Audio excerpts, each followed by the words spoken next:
So guys, magandang hapon po. Luto na po tayo ng Japanese na hiya somen o malamig na noodles.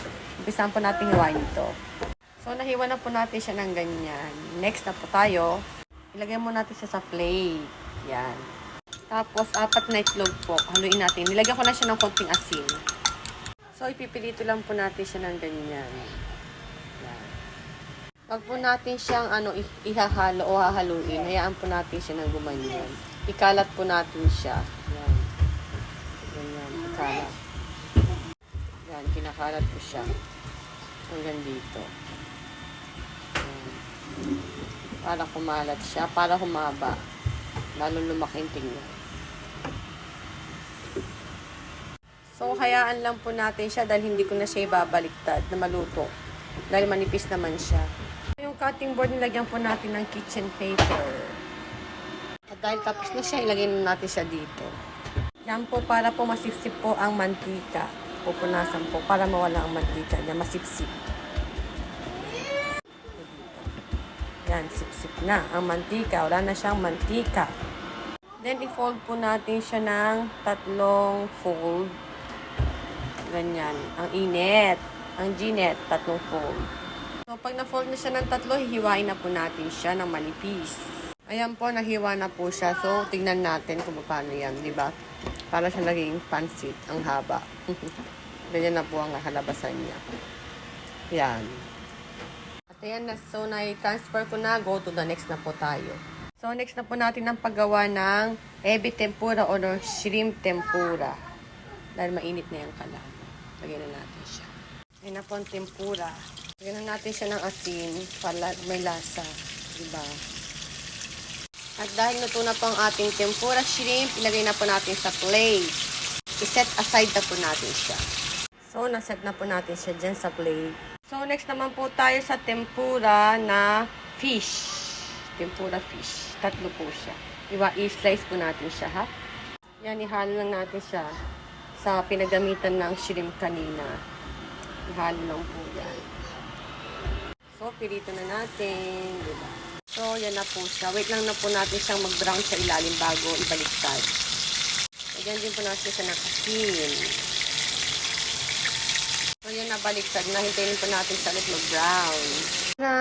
Nagawa na po natin ang toppings. Ito po ang ebi shrimp, shrimp na tempura, fish tempura, tsaka yung sibuyas, dahon ng sibuyas, tsaka ng egg. So, next na po tayo sa final na po. Pakiwash po sa part 2 ha, kasi hanggang 5 minutes lang i-turn. So, pakiwash na lang po. Thank you po. Guys, mga ka-durs, ang part 2 natin, ayan, lagyan po natin ng konting tubig. So, lagyan po natin ng yellow. Diba? Yellow. Damihan natin ng yellow. Yan. At habang pinapakulo po natin yan, gawa po tayo ng onigiri. Wala po kasing tuna, kaya yan lang po. Lagyan natin ng asin. Halo-haloin lang po siya para magawa tayo ng onigiri. Sinama ko na yung medyo malamig na tubig. Haluin lang. So, ayan guys, babasahin lang natin ang konting kamay natin. Malinis po yung kamay natin. Saka po tayo kukuha nito. Saka po tayo kukuha ng onigiri. Kasi may asin na siya. Asin siya with sesame, yan. Napakadali ng paggawa ng onigiri. Gusto ko sana lagyan ng tuna, kaya nang wala tayong tuna. Yan ang mga ng Japan, di ba? Bilog na siya. Bilog lang ang gawa ko. Tapos maghugas po tayo. Kasi pag basta ang ating kamay, makagawa tayo agad ng onigiri. Madali lang. Kasi di ba, yung somen na yan, magugutom pa rin tayo dahil kailangan pa rin natin ng kanin, yung mga bata. So, yan lang din siya. Ganyan. Pakita ko mamaya. So, yan po ang nagawa kong onigiri. Dahil kumukulo na siya, lagay na po natin ang men or noodles. 1, 2, 3. Yan. So, haluin lang po natin siya. Ito, napakabilis lang po nito maluto. Nasa lang to. Mga 2 to 3 minutes ay luto na siya. Pag nakikita natin na namumuti-muti na siya, yung parang na siya. Transparent na yung niya, yung puti na yan. Transparent na siya, ay okay na. At dahil transparent na siya, ay okay na yan. Okay. Ayaw kasi na masyado malambot. Gusto ko yung medyo matigas. Okay na siya. Sa malamig na tubig, hugasan po natin. Yan. Iwasan po natin sa malamig na tubig.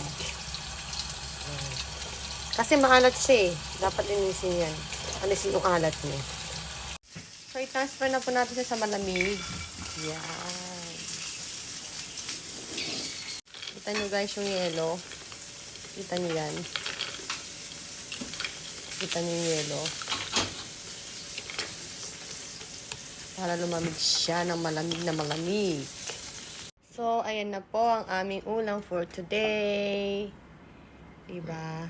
Ito po yung inalagay dyan. So, yan po. So, lagyan po natin ng wasabi. And then, ng sausawan na malamig din. Lagyan yan. Lagyan ng ganito. Tapos, yung maanghang kasi dapat ihalo yung ayun, wasabi. Yung gustong-gusto ng Junakis ko, oh. Diba? Ayan, umigiri. Ano tayo manguha nito?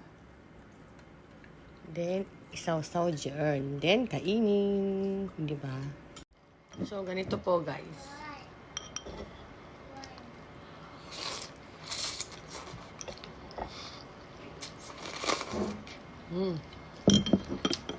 Ang lamig, ang sarap. Thanks for watching. Mama.